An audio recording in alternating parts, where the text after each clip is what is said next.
Hey, it's Margie with the Asking Spot, and once again, I'm asking, can I upcycle plastic? This time though, to fit into Christmas. Turns out, yes, I can. I've done a video last year. I will do one of these and have a link in the description below.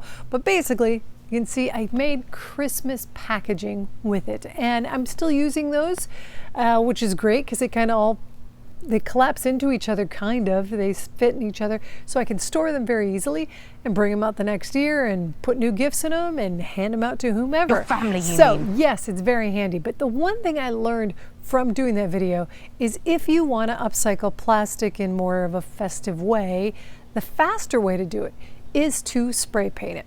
So when I got this new gadget from my neighbor, you know, the neighbor that does the lights, yeah. He felt like our house was a little bare, so he gave us one of those his old light laser thing. Yeah, well, when I plugged it in and I had to use an extension cord, I didn't like how it and the extension cord met and was just going to be laying on the ground uncovered. So I thought, hey, I can use a plastic container for that. But a plain old yogurt plastic container, that's not very festive. So here's what I did with that. And they decorated it with festive tchotchkes. Possibly 3, 4, 5 coats of paint, and then you have this. From here, it's time to add some stripes. Little painter's tape will do it.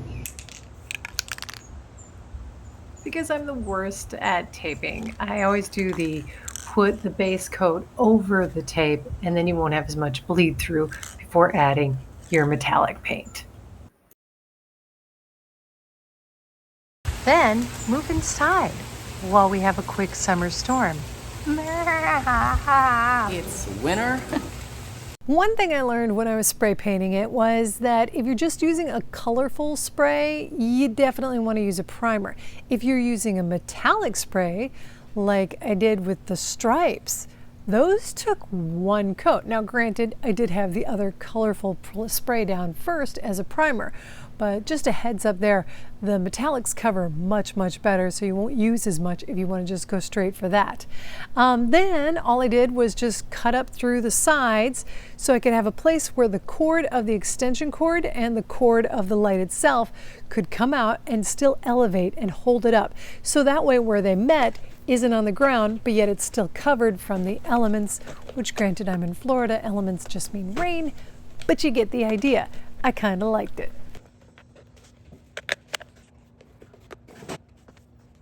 And last, I want to try and bring a little bit of Christmas into our home with a Christmas tree. You know that lovely smell you get?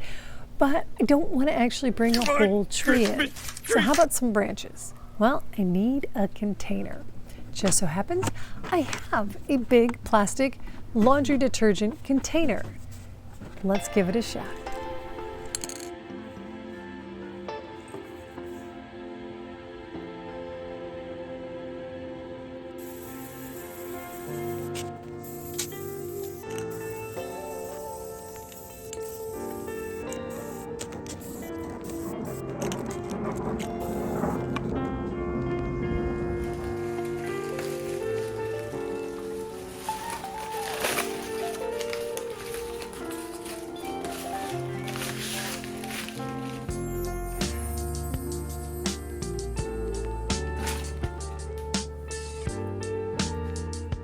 Plan is to thin out and get as long a branch as I possibly can. Of course, they grow wide, so that's not always an easy thing to do.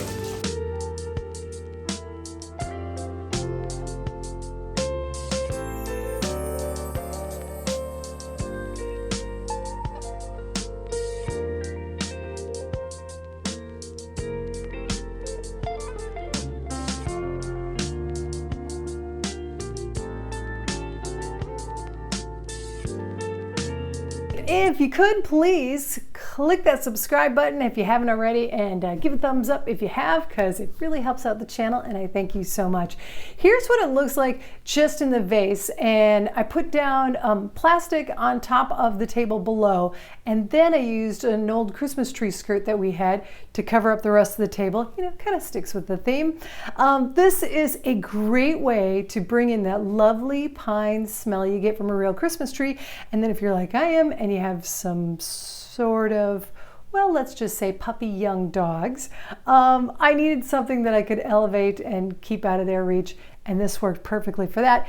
It's got that minimalist vibe I'm trying to go for this year. Now, I will be adding some of my ornaments that I've been making with air dry clay. You know, they're copper on one side, and I'm kind of into dragonflies, so they've got that. But honestly, if I didn't already have those, I think I might just add, say, some ribbon or some beads, and perhaps I still might do this, add a string of lights. Of course, you know, I've already got my other minimalist tree hanging behind me, and it's got lights, so oh, if you missed that, I'll put a link in the description below, and you can check out how I did that one as well.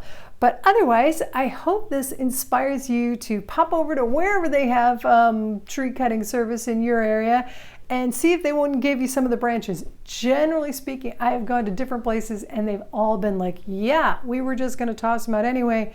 Take as many as you like. You can do this. You can create a Christmas wreath, all sorts of different things. Ooh, I did that one year with a frame. So yeah, I'll do one of those and one of those in the description box. You can find out how to use the branches in that way too. Hope this inspired. So upcycling, recycling, repurposing, you know the drill. And thank you so much for watching the Asking Spot. Cut bloopers next. Hey, it's Margie, and first thing out of the bat, got another program. I'm just really long bloopers.